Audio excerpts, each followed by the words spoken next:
There is a science of getting rich, and it is an exact science, like algebra or arithmetic. There are certain laws which govern the process of acquiring riches. Once these laws are learned and obeyed by any man, he will get rich with mathematical certainty. The ownership of money and property comes as a result of doing things in a certain way. Those who do things in this certain way, whether on purpose or accidentally, get rich, while those who do not do things in this certain way, no matter how hard they work or how able they are, remain poor. It is a natural law that like causes always produce like effects, and therefore any man or woman who learns to do things in this certain way will infallibly get rich. That the above statement is true is shown by the following facts. Getting rich is not a matter of environment, for if it were, all the people in certain neighborhoods would become wealthy. The people of one city would all be rich, while those of other towns would all be poor, or the inhabitants of one state would roll in wealth, while those of an adjoining state would be in poverty. But everywhere we see rich and poor living side by side in the same environment, and often engaged in the same vocations. When two men are in the same locality and in the same business, and one gets rich while the other remains poor, it shows that getting rich is not primarily a matter of environment. Some environments may be more favorable than others, but when two men in the same business are in the same neighborhood, and one gets rich while the other fails, it indicates that getting rich is the result of doing things in a certain way. And further, the ability to do things in this certain way is not due solely to the possession of talent, for many people who have great talent remain poor, while others who have very little talent get rich. Studying the people who have got rich, we find that they are an average lot in all respects, having no greater talents and abilities than other men. It is evident that they do not get rich because they possess talents and abilities that other men have not, but because they happen to do things in a certain way. Getting rich is not the result of saving or thrift. Many very penurious people are poor, while free spenders often get rich.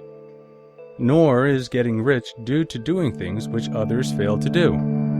For two men in the same business often do almost exactly the same things, and one gets rich while the other remains poor or becomes bankrupt. From all these things, we must come to the conclusion that getting rich is the result of doing things in a certain way. If getting rich is the result of doing things in a certain way, and if like causes always produce like effects, then any man or woman who can do things in that way can become rich, and the whole matter is brought within the domain of exact science.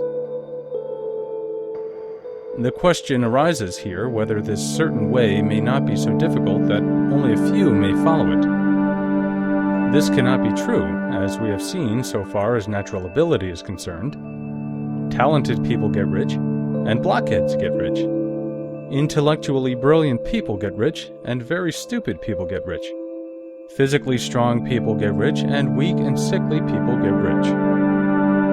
Some degree of ability to think and understand is, of course, essential, but insofar natural ability is concerned, any man or woman who has sense enough to read and understand these words can certainly get rich. Also, we have seen that it is not a matter of environment. Location counts for something. One would not go to the heart of the Sahara and expect to do successful business. Getting rich involves the necessity of dealing with men, and of being where there are people to deal with. And if these people are inclined to deal in the way you want to deal, so much the better. But that is about as far as environment goes. If anybody else in your town can get rich, so can you. And if anybody else in your state can get rich, so can you. Again, it is not a matter of choosing some particular business or profession. People get rich in every business and in every profession, while their next-door neighbors in the same vocation remain in poverty. It is true that you will do best in a business which you like and which is congenial to you, and if you have certain talents which are well developed, You will do best in a business which calls for the exercise of those talents. Also, you will do best in a business which is suited to your locality. An ice cream parlor would do better in a warm climate than in Greenland, and a salmon fishery will succeed better in the Northwest than in Florida, where there are no salmon. But aside from these general limitations, getting rich is not dependent upon your engaging in some particular business, but upon your learning to do things in a certain way. If you are now in business and anybody else in your life the same or not getting rich, it is because you are not doing